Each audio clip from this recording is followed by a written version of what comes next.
Boa noite a todos, que a paz e o amor de Jesus nos envolva. Vamos elevando os nossos pensamentos, nos ligando com o nosso mentor individual, com Joana de Ângeles, Irmã Rosário, Irmã Teresa e toda a espiritualidade amiga nesta casa. Vamos nos ligar com nossa mãezinha querida, Maria de Nazaré, pedindo a ela que nos envolva em sua luz, em sua paz, e que nos acompanhe em nossa ligação com Jesus, nosso Mestre.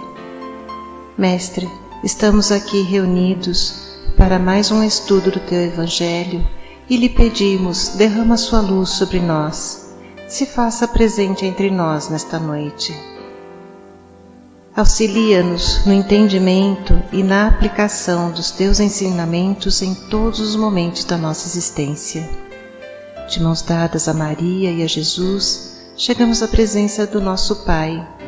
A Ele agradecemos pelo que somos, pelo que temos, pela oportunidade desta encarnação e elevamos os nossos corações e pensamentos em louvor e agradecimento, dizendo a Ele: Pai nosso que estais nos céus, santificado seja o vosso nome, venha a nós o vosso reino, seja feita a vossa vontade, assim na terra como nos céus. O pão nosso de cada dia dai-nos hoje, perdoai as nossas ofensas, assim como nós perdoamos a quem nos tem ofendido. E não nos deixeis cair em tentações, mas livrai-nos de todos os males, pois vossos são o reino, o poder e a glória para todo sempre. Que assim seja, Senhor. Graças a Deus. E vamos nos ligando neste momento com as equipes de tratamento da casa. Vamos pedir a luz branca do Cristo sendo projetada sobre todos os nossos assistidos, para que eles recebam dessa maneira a luz, a paz e uma harmonização. Vamos nos ligar com as equipes de P2 e pedir a projeção da luz azul em todo o sistema nervoso central dos nossos assistidos, trazendo o equilíbrio e a força para esses centros de força. Vamos nos ligar com as equipes de CH, pedindo a projeção da luz rosa no cardíaco dos nossos assistidos, para que a confiança, a fé e a esperança se fortaleçam em cada um deles. Nos ligamos nesse momento com as equipes de P3B e pedimos a projeção da luz branca do Cristo, da luz azul, na mente e no coração de cada assistido. Vamos pedir também que sejam feitos todos os cortes de ligação que se fizer necessário e que essas energias sejam levadas para o astral para o melhor tratamento. Vamos pedir a projeção da luz azul que vai envolver o sistema nervoso central, periférico e neurovegetativo. Um rosa claro no cardíaco para aumentar os bons sentimentos, um amarelo claro no frontal para fortalecer os pensamentos positivos, a confiança e a ligação com o mentor individual, e uma cúpula rosa clara vibrante da cabeça aos pés para que o tratamento permaneça até quando for necessário. Aos assistidos de saúde, vamos pedir a projeção das cores do arco-íris, que eles fiquem envolvidos numa cúpula protetora até quando for necessário. Que assim seja, Senhor. Graças a Deus. Convidamos a todos para que assistam, neste momento, à palestra que será posta no ar. Que assim seja. Vamos receber com muito carinho nossa querida Eulina, que nos trará os ensinamentos dessa noite.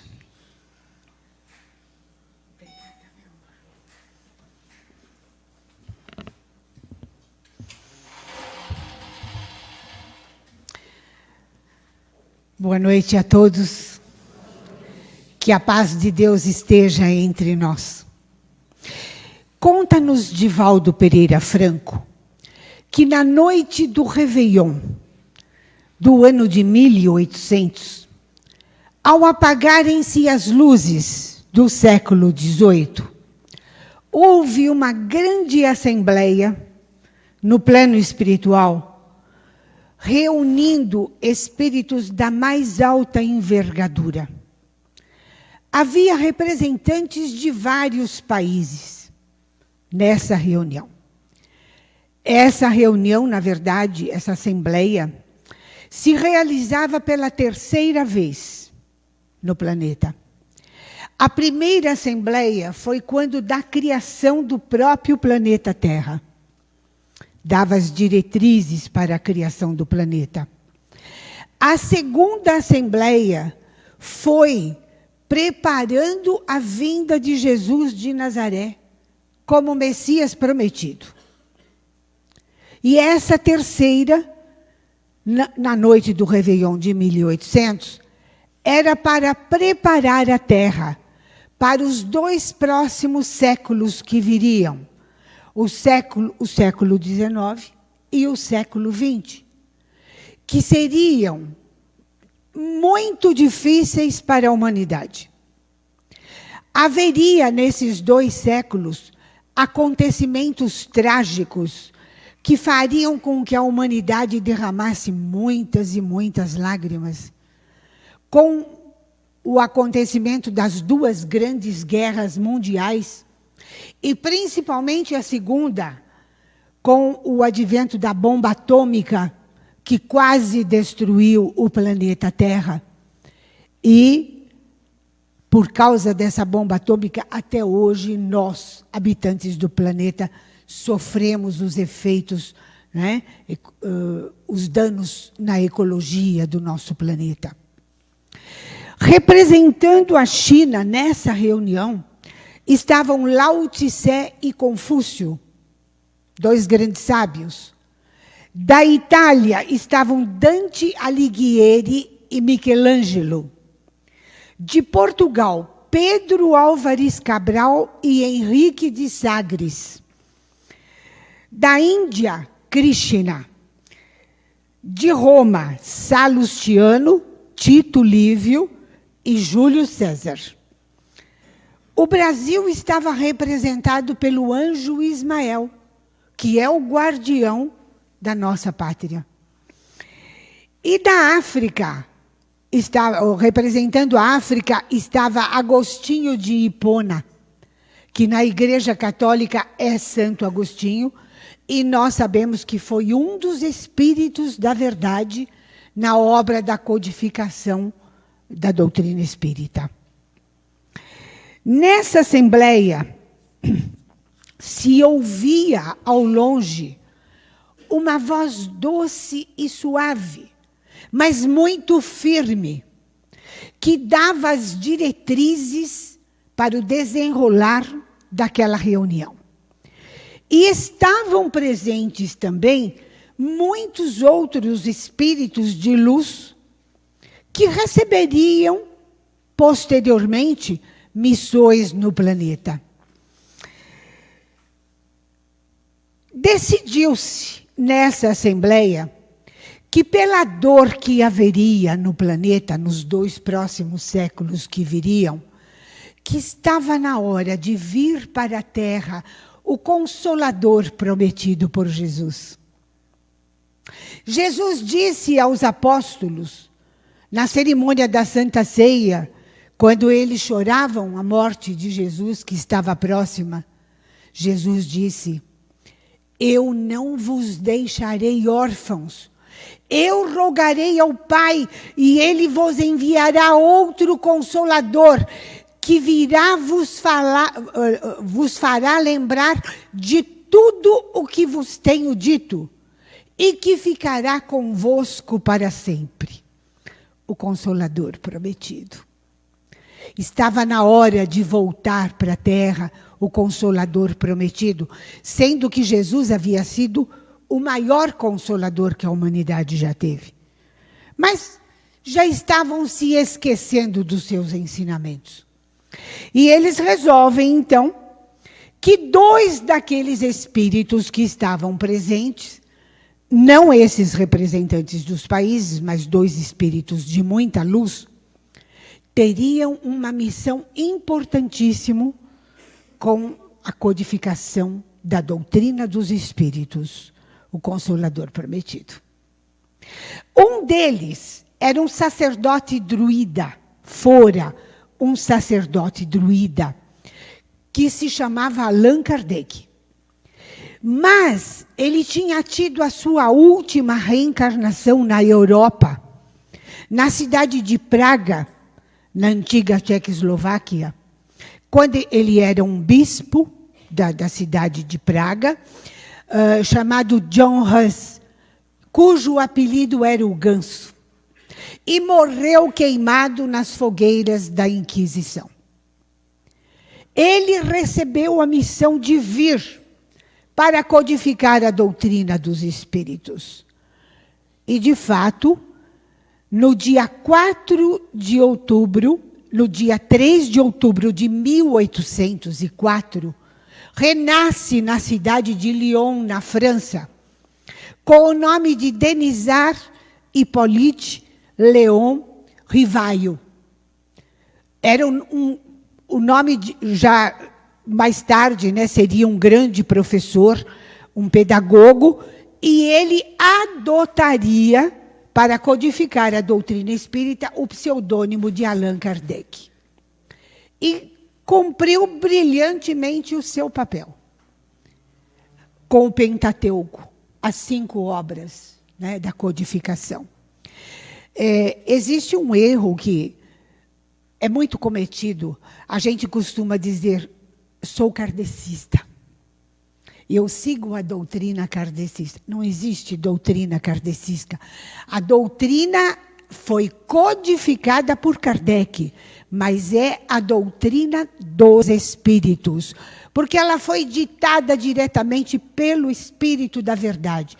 O Espírito da Verdade, realmente, era uma pleiade de espíritos que receberam esse título do Espírito da Verdade, mas não era um único espírito. Santo Agostinho era um deles. Nossa Joana de Ângeles também fazia parte, que ela assina também um dos capítulos do Evangelho segundo o Espiritismo. E a doutrina foi codificada brilhantemente. Só que nasceu na França, mas não floresceria na França. Os franceses nunca aceitaram de bom grado a nova doutrina. Estavam ainda muito apegados à religião católica apostólica romana e não aceitaram.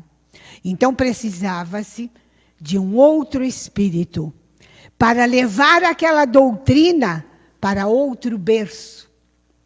Num lugar distante, na América do Sul, um país chamado Brasil, abençoado pelas estrelas do Cruzeiro do Sul. Ali a doutrina floresceria, cresceria, daria muitos frutos.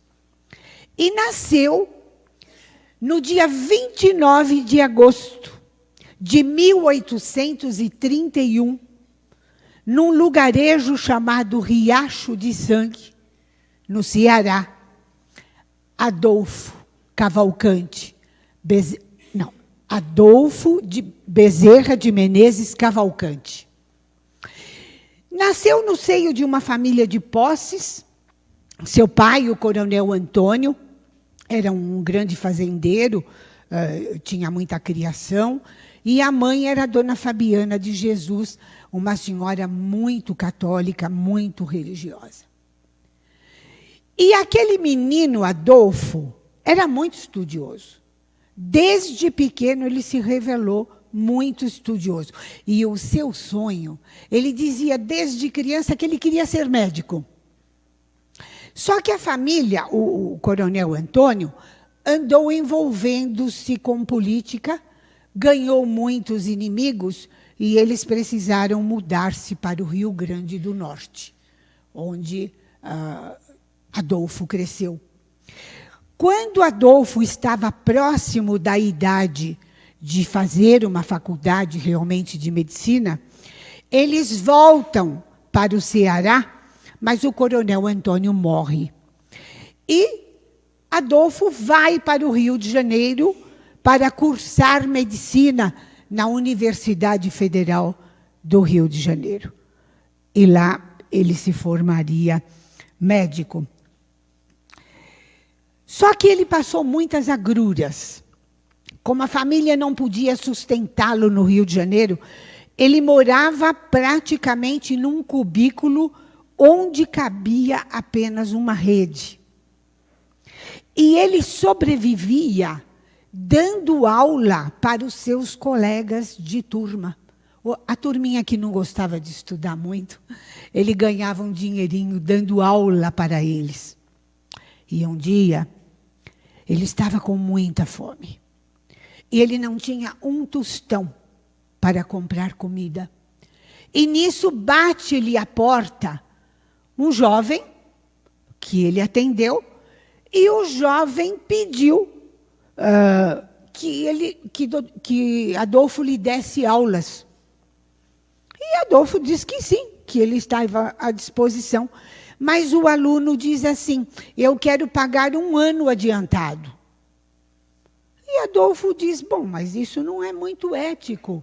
Eu vou dar aula para você e você vai pagar 1 ano adiantado? Ele falou: não, eu quero que seja assim, porque se assim não for, eu vou gastar o dinheiro em outras coisas e depois eu não poderei pagar as aulas. Então Adolfo aceitou. Só que o aluno nunca mais apareceu, nem para ter as aulas e nem para reaver o dinheiro que ele havia pago com 1 ano de antecedência. Foram muitos fatos dessa natureza que envolveram o Dr. Bezerra. Até que, com muito sacrifício, com muita dedicação, veio a formatura. Ele se torna realmente o Dr. Adolfo Bezerra de Menezes Cavalcante. Abre um consultório muito modesto, num lugar do Rio, na Zona Norte, chamado Riachuelo. E lá ele atendia as pessoas que o procuravam. Só que tinha uma característica, né? Ele não cobrava consulta de ninguém. Se a pessoa quisesse pagar, muito bem. Se não pagasse, ele não cobrava.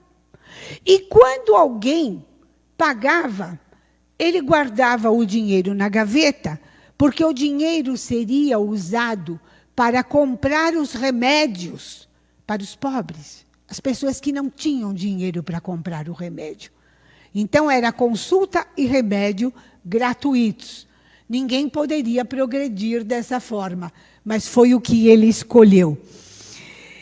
E o tempo foi passando, sempre com muitos apertos, até que ele conhece a esposa, a primeira esposa dele, Dona Maria Cândida de Lacerda, casa-se com ela, os dois têm um casal de filhos, mas ficaram casados apenas 5 anos, ela veio a falecer, e ele então casou-se com a cunhada, Cândida de Lacerda Machado.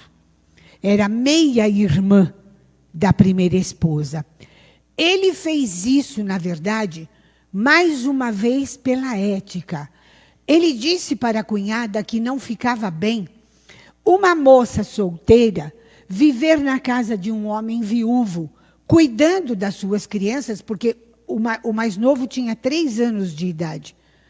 Mas mesmo assim, não era adequado para ela viver numa casa com um viúvo. Então, ambos se casam e eles têm mais 7 filhos.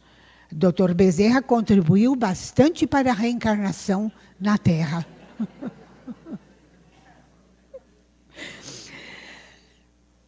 A primeira esposa dele era muito inteligente. Ela era uma mulher avançada para os padrões da época. E ela instigava o marido a não viver apenas da profissão de médico. Ela percebeu que dali não ia sair sustento para sua família. E ela, então, vai dando conselhos para ele. Ele resolve ter uma profissão extra. Ele entra para o Exército Brasileiro, no cargo de tenente cirurgião. Chegou até o posto de capitão médico cirurgião do Exército Brasileiro. Mas a esposa queria, na verdade, que ele fosse político. Ela começa a instigá-lo a ser político. E ele vai, né, na onda, e mesmo depois do falecimento dela, embora ele estivesse casado com a cunhada, ele acaba enveredando pelo caminho da política.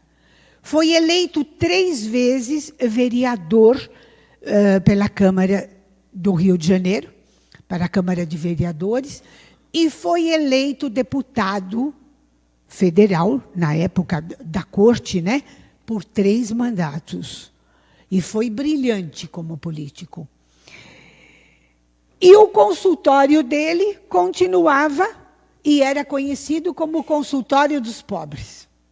Porque ninguém pagava nada e a pessoa saía de lá com um remédio, né? E ele não cobrava nada. Ele chegou a passar certos apuros. Ele não sabia controlar o dinheiro. Ele não sabia nem o quanto ele tinha, se ele tinha dinheiro no bolso ou não. Um dia ele toma um bonde para ir para casa. E ele morava no bairro da Tijuca. Do centro do Rio até o bairro da Tijuca são 10 quilômetros. Ele toma o bonde e quando o cobrador vem, ele coloca a mão no bolso e não tinha nenhuma moeda. Ele ficou tão envergonhado que ele pediu para descer, dizendo que ele tinha tomado o bonde errado. E ele desceu e foi a pé para casa, os 10 quilômetros, de vergonha de pedir para o cobrador que o deixasse viajar de graça. Até ele deixaria, porque o doutor era muito conhecido, mas ele preferiu ir a pé. As pessoas que chegavam no consultório dele, geralmente chegavam em estados assim, muito precários.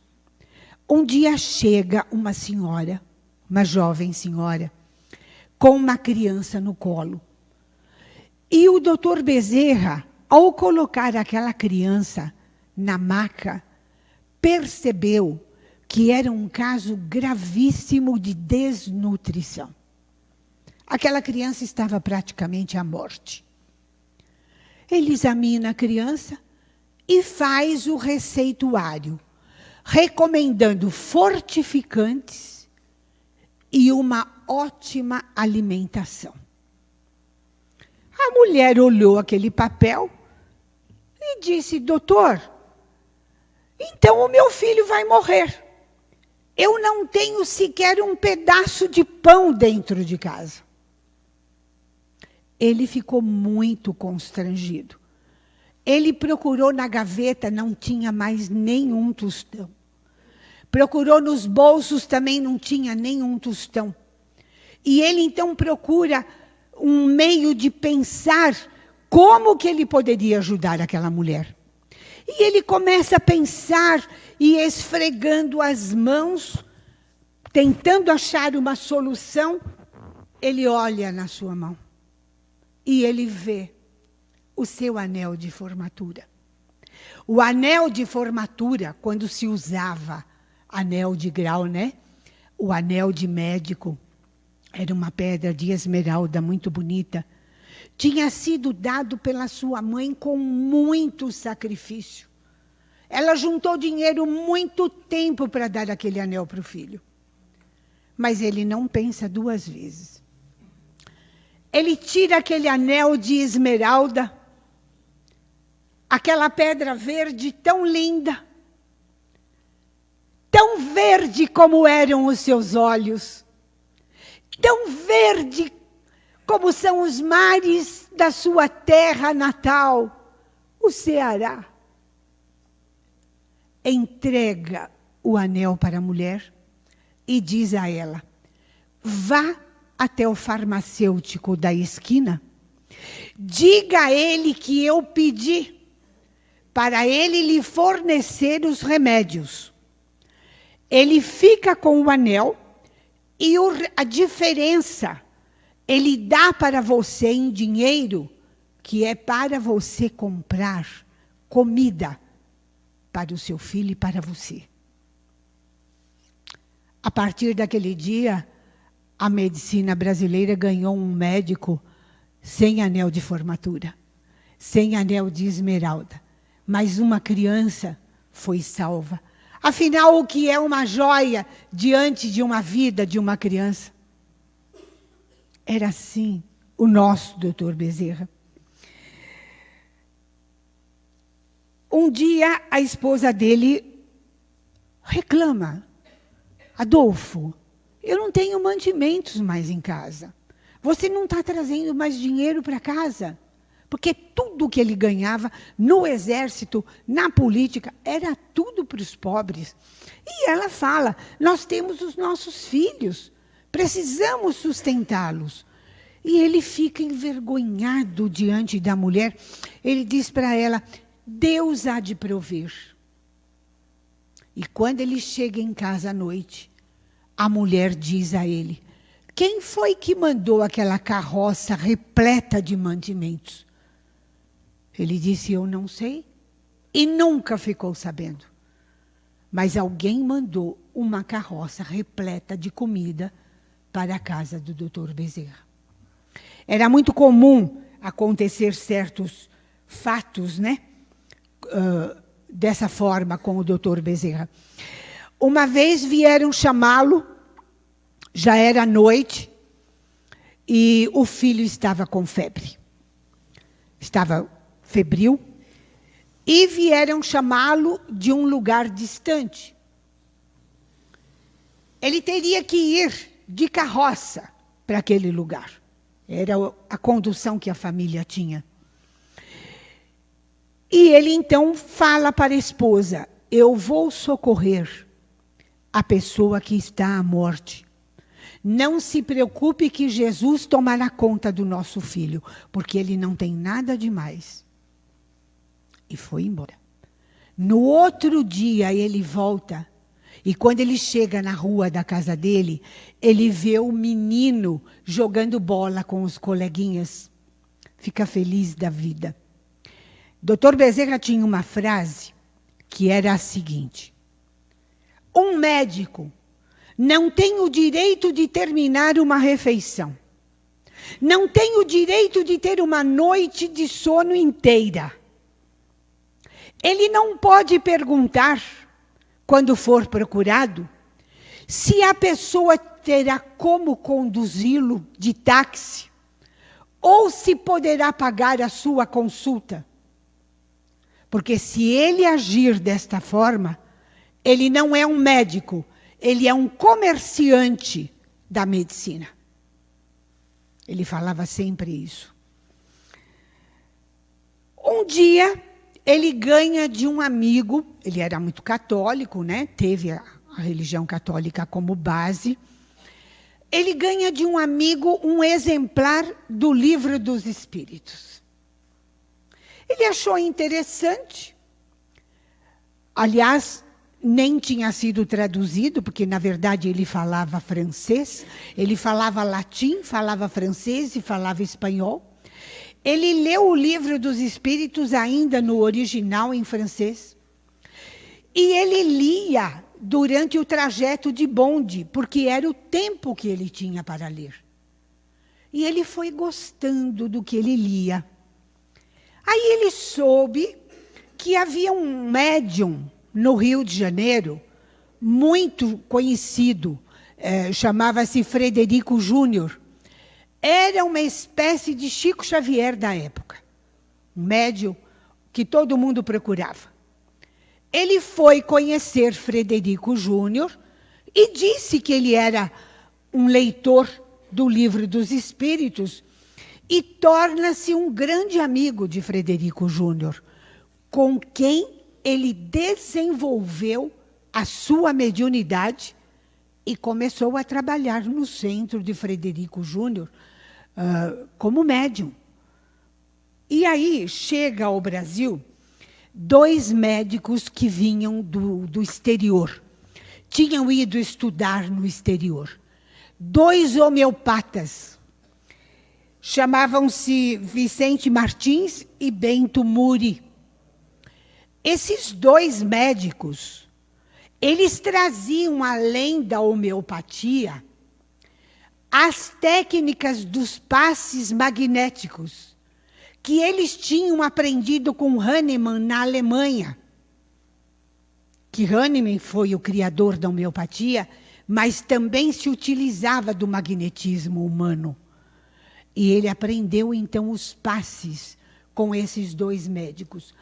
A partir daí, ele, que era um cirurgião, e era um excelente cirurgião, era oncologista, tanto que a tese do seu doutorado de medicina foi a cura do câncer. Ele deixa, então, a alopatia e torna-se homeopata. E torna-se médium, trabalhando ao lado de Frederico Júnior, por muito tempo. Ele conheceu uma dor humana terrível. Acho que a pior das dores humanas. Ele perdeu uma filha com 18 anos de idade, Angelina. Foi feito tudo para salvar a jovem, mas não foi possível. Quando Angelina chega no plano espiritual, ela é recebida pelo mentor do Dr. Bezerra de Menezes. Sabem quem era o mentor do Dr. Bezerra de Menezes? Santo Agostinho. Ele próprio. Um dos espíritos da verdade era o mentor pessoal do Dr. Bezerra de Menezes. Dizem que cada um tem o mentor que merece. E é também de acordo com a missão que a pessoa tem, né? Que o mentor é uma criatura tão extraordinária como Agostinho de Hipona, que foi canonizado pela Igreja Católica como Santo Agostinho. E ele era, então, escritor, jornalista, né? Deputado e médico. E, como deputado, como escritor e jornalista, ele tinha vários livros publicados, e como jornalista, ele tinha uma coluna fixa no maior jornal da época, que era O País, que acabou sendo sucedido mais tarde pelo Jornal do Brasil, hoje o maior jornal da nossa nação, né? Mas o que eu acho mais bonito na vida, na história do Dr. Bezerra, é que pouca gente sabe. Além de político, ele era ativista. Dá para imaginar Dr. Bezerra de Menezes como ativista político? Ele era, porque ele saía em passeata nas ruas defendendo as professoras, gente.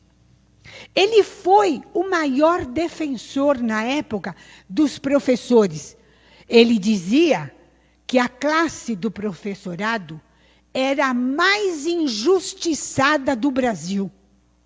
Mal paga, mal reconhecida e mal amada. Mudou alguma coisa? Pois é. E ele também ficou sabendo que alguns espíritas estavam sendo hostilizados. Os vizinhos não queriam parar na calçada, aquela coisa toda, né, de hostilização, jogavam pedra nas vidraças dele para quebrar. E o que ele faz? Ele pensa assim: eu vou fazer uma grande reunião pública, vou me declarar espírita e o povo vai entender que o espiritismo é uma coisa boa. E eu vou, então, fazer isso em prol do espiritismo. E reúne realmente. Ele consegue reunir lá no Campo de Santana, no Rio de Janeiro, mais de 2.000 pessoas. Leva o livro dos Espíritos e faz um discurso louvando a doutrina dos Espíritos e se declara formalmente espírita. Só que o resultado saiu errado. Ele passou a ser hostilizado. Ele perdeu muitos amigos. Na casa dele, ninguém passava na calçada. As pessoas chegavam na calçada dele, atravessavam a rua, depois faziam a curva para voltar. Quando ele passava debaixo de uma casa que tivesse uma varanda, ou tivesse uma janela, cuspiam na cabeça dele quando ele passava. Muitas portas se fecharam para o Dr. Bezerra. E ele ficou muito aborrecido com isso. A primeira coisa que ele resolveu fazer, até porque ele já estava cansado, a idade estava chegando, né? Ele resolveu abandonar a política e dedicar-se exclusivamente ao espiritismo e à medicina. Só que ele renunciou à sua candidatura no ano de 1885. Renunciou. Não quis mais ser deputado. Só que ele era um grande abolicionista. Ele sonhava com a libertação dos escravos no Brasil. E ele tinha um grupo de amigos maçons que estavam encabeçando a libertação dos negros no Brasil. Castro Alves, Rui Barbosa, Carlos Gomes, o maestro da abolição, Joaquim Nabuco e José do Patrocínio, que era um negro alforriado. E o Dr. Bezerra fazia reuniões constantemente com eles. E traçavam planos. Só que quando o Dr. Bezerra deixa de ser deputado, 3 anos antes da abolição, os amigos ficaram muito tristes. Por quê? Para que a Lei Áurea fosse assinada, não dependia apenas da assinatura do imperador ou da princesa Isabel, que acabaria assinando a lei no lugar do pai, que estava muito doente. Todos os deputados da época tinham que assinar a Lei Áurea junto com a princesa, senão a lei não teria valor. Tinha que ser unânime. E com a saída do Dr. Bezerra, eles perderiam um voto e perderiam uma grande voz dentro do parlamento brasileiro. Que o Dr. Bezerra era um dos maiores defensores da abolição. Então, o que ele faz? Para não decepcionar os amigos, ele escreve um livro. Como fazer a abolição sem prejudicar a nação. Como foi feito na Inglaterra. Era exatamente o que ele pregava. E com esse livro, houve um impulso muito grande dos maçons para que a Lei Áurea fosse assinada.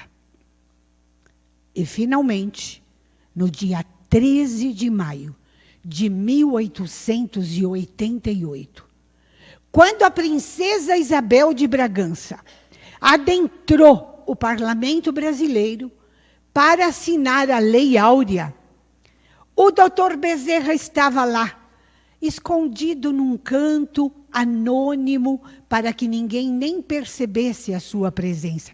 Ele não era mais deputado, mas ele foi convidado pelos seus amigos abolicionistas a assistir à assinatura da Lei Áurea. E quando ele ficou muito emocionado, quando ele viu que Isabel, a hora que ela pegou a pena para depositar a sua assinatura no livro, né, que proclamaria a abolição, ele viu que saíam luzes das mãos dela, saíam raios dourados. E quando ela depositou a pena naquele livro, que se escrevia com pena, o livro torna-se totalmente dourado, como se fosse de ouro. E ele olhou para os companheiros, na esperança de algum deles ter notado porque alguns eram médiuns. José do Patrocínio era um grande médium. Ele olha para José do Patrocínio e aí é que ele quase desmaia de emoção. José do Patrocínio está de joelhos no parlamento brasileiro, com as mãos postas, olhando para o alto. E ele via duas grandes asas abertas sobre o parlamento brasileiro. E o doutor Bezerra viu também duas grandes asas brancas abertas sobre o parlamento brasileiro. Eram as asas do anjo Ismael, o guardião do nosso Brasil. As asas de Ismael, as asas da liberdade. Liberdade, liberdade. Abre as asas sobre nós.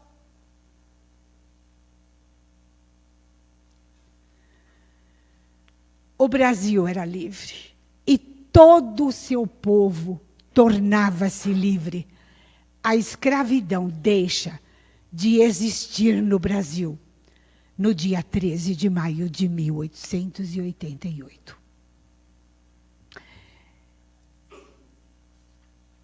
No ano de 1900, apenas 2 anos após a abolição, o doutor Bezerra desencarna. Ele morre e no plano espiritual, ele logo começa a trabalhar. Ô, gente, essa história do descanso em paz é besteira, viu? Isso é conversa para pôr e dormir, porque lá em cima se trabalha muito mais do que aqui. Quem quer evoluir, trabalha. Ele já foi trabalhando, já começou a construir hospital e já foi socorrendo os feridos que chegavam e tudo mais. Quando ele completa 50 anos no plano espiritual, no ano de 1950, houve uma grande festa, com bandas, com orquestras, com fanfarras, com muita música e corais cantando. Foi uma festa deslumbrante para o doutor Bezerra, comemorando os 50 anos de trabalho no plano espiritual. E ele, então, participa com muita alegria daquela festa, quando ele vê uma luz dourada descendo do alto. Uma luz rosa misturada com dourado, que vai descendo, descendo, e chega até ele. E um anjo se apresenta. Era Celina, o anjo mensageiro de Maria de Nazaré, a própria mãe de Jesus. E Celina diz ao doutor Bezerra: a Mãe Santíssima reconhece o seu trabalho em benefício dos pobres, dos doentes e dos famintos, nos 2 planos, tanto quando o senhor era encarnado como agora desencarnado. Ela lhe concede o direito de escolher agora o lugar onde o senhor deverá habitar daqui por diante. Mesmo que seja o planeta mais avançado do mundo, o senhor tem o direito de ir para um lugar muito melhor do que este planeta. Aí ele pensa, ele pondera, ele não queria ofender Nossa Senhora. Mas ele não quer sair do Brasil. E ele então responde para Celina: Celina, eu agradeço muito o convite da Mãe Santíssima, mas, por favor, diga a ela que, se me for permitido permanecer em solo brasileiro, eu quero ficar. Porque enquanto houver um brasileiro sofrendo, um brasileiro chorando, eu quero estar junto para enxugar as suas lágrimas. Aí Celina parte com o recado, com o pedido do Dr. Bezerra, e alguns dias depois ela volta, dizendo que Nossa Senhora entendia o amor que ele tinha pelo Brasil. Ele não queria sair de terras brasileiras, porque ele amava o povo brasileiro, aquele povo sofrido, aquele povo maltratado pelas leis injustas da época. Ele queria continuar sendo brasileiro. E aí Maria manda o recado, dizendo que concedia a ele, por todo o seu mérito, mais 50 anos no planeta Terra, até o ano 2000. Bem, o tempo passou e o ano 2000 chegou. E nós, espíritas, entramos quase que em pânico. Como é que nós vamos fazer sem o Dr. Bezerra? Venceu o prazo que Maria deu para ele. Ele deverá agora partir para um mundo muito superior, né? E aí, o Divaldo Pereira Franco recebe uma mensagem do próprio Dr. Bezerra de Menezes, comunicando que Nossa Senhora, a pedido dele, tinha permitido que ele continuasse nas terras brasileiras do Cruzeiro do Sul para todo o sempre. Só que veio um pedido junto. Que ele abrisse uma frente de trabalho na cidade de Kuala Lumpur, na Malásia. E ele ficou espantado, um lugar tão longe, né? Kuala Lumpur, na Malásia. Mas ele aceita. Ele aceita, era um pedido da Mãe Santíssima. Ele iria abrir uma frente de trabalho em Kuala Lumpur. Logo depois nós ficamos sabendo o porquê. A espiritualidade nos revelou que nesse final de ciclo, quando a Terra está em processo de regeneração, está numa fase de difícil transição, aquela região do Sudeste asiático iria sofrer muitas tragédias. E lá precisava-se de alguém forte, que construísse hospitais para abrigar os milhares e milhares de feridos e de desencarnados que teriam naquela região brevemente. Ele não se fez de rogado. Ele foi lá e já começou a trabalhar no ano de 2004. Portanto, 4 anos apenas depois. Houve aquele terrível tsunami, né, que matou na Indonésia. Foi um terremoto, né, e o epicentro desse terremoto foi a ilha de Sumatra, que era vizinha à Malásia. Houve 14 países atingidos, 14 países do Oceano Índico atingidos por aquela tsunami, com um total de 230 mil mortos, fora os feridos. E aí a gente entendeu a grandiosidade da missão do Dr. Bezerra. Não seria só no Brasil, porque a espiritualidade já revelou que na hora da transição da Terra, na hora que o eixo da Terra for equilibrado, haverá realmente muitas tragédias.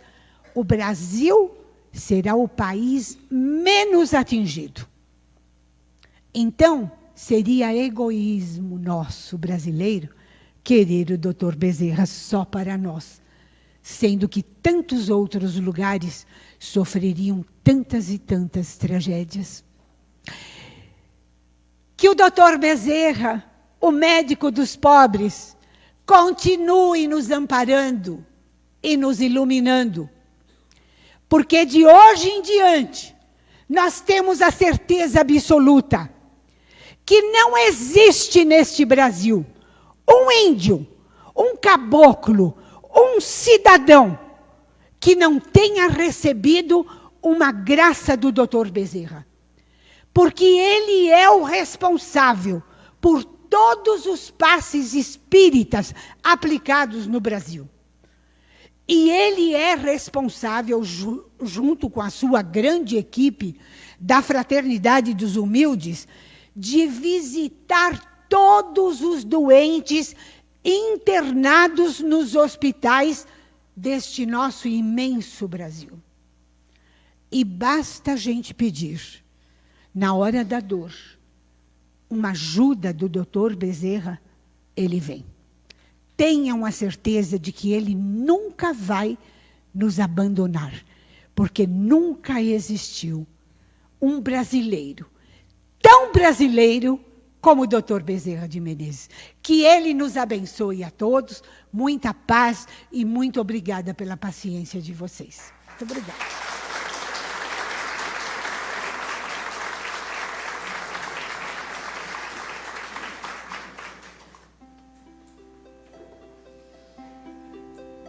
E assim, depois dessa aula maravilhosa, só temos a agradecer por tantos ensinamentos.